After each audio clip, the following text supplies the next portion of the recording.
Sobat Maestro, sesaat lagi kita akan bersama-sama mengikuti program Hidup Sehat Pilihan Kita. Selamat mendengarkan. Membuat wajah berseri, diet yang seimbang, tubuh terlihat indah, udara yang bersih, jadikan hidup semangat, pengendalian diri, itu pemenang sejati. Hidup sehat, anugerah Tuhan. Hidup sehat, sangat berharga. 10 hukum kesehatan. Selamat sahabat, saudara sekalian. Pada kesempatan ini saya akan menyampaikan satu topik kesehatan, yaitu judulnya adalah ulcer atau tukak lambung. Sebagaimana pembahasan sebelumnya tentang gastritis, ini sangat erat hubungannya dan sangat mirip ya antara tukak lambung atau ulcer atau sakit mah ini dengan gastritis, tapi berbeda.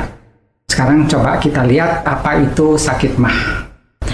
Nah saudara, tukak lambung terjadi di lambung dan bisa terjadi juga di bagian pertama dari usus halus yang disebut sebagai duodenum atau usus 12 jari. Kondisinya adalah terjadi borok ini yang terjadi akibat menghilangnya rusaknya lapisan mukosa pelindung dinding lambung, sehingga enzim pepsin yang fungsinya untuk mencerna protein dan asam lambung yang sangat pekat, sangat asam, itu justru merusak dinding dan membuat lubang di dinding lambung kita sendiri. Dan kalau ini terjadi tentu sakitnya luar biasa.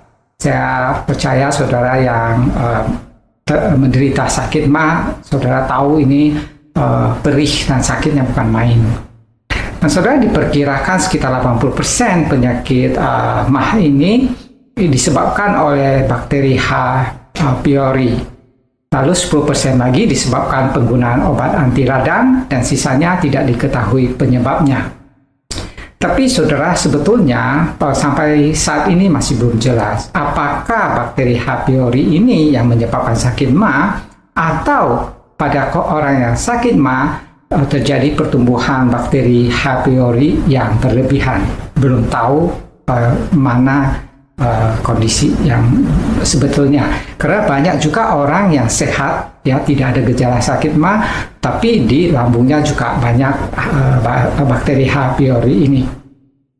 Nah saudara, diperkirakan sekitar 30% pengguna obat NSAID, yaitu untuk obat anti radang, itu mereka menderita borok lambung.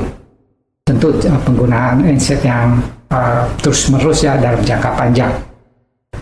Nah, untuk sakit mah ini gejalanya adalah rasa sakit di perut seperti terbakar, lalu rasa sakitnya itu bisa menjalar hingga ke bagian belakang perut ya, ke bagian belakang, dan biasanya terjadi setelah 1 hingga 5 jam setelah kita makan.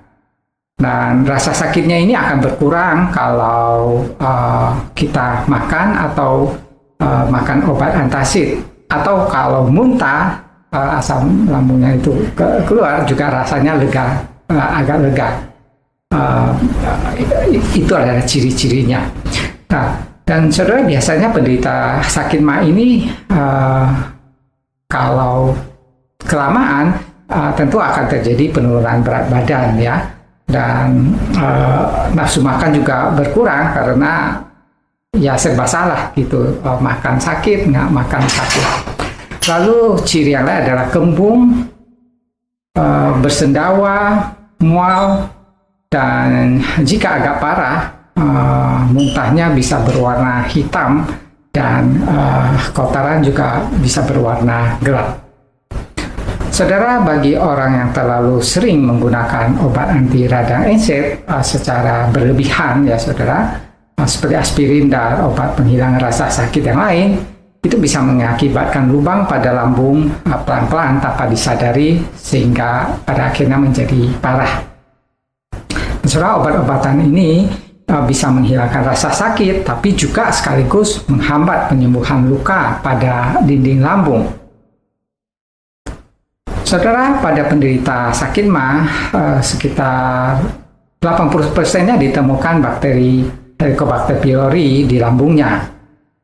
Nah, ada beberapa tanaman alami yang berkhasiat untuk menghambat perkembangan bakteri ini dan juga dapat menghambat bakteri ini menempel di dinding lambung, yaitu diantaranya adalah oregano, kunyit, jahe, jinten, bawang putih, cranberry, dan lain-lain sebagainya. Tapi yang saya sebutkan barusan ini cukup powerful untuk mengurangi bakteri ini. Nah, ini ada beberapa tips yang bisa membantu untuk mengatasi penyakit MAH ini. Pertama, biasakanlah untuk makan makanan yang berserat alami untuk melindungi lambung saudara. Ini adalah hal yang boleh saya katakan paling penting.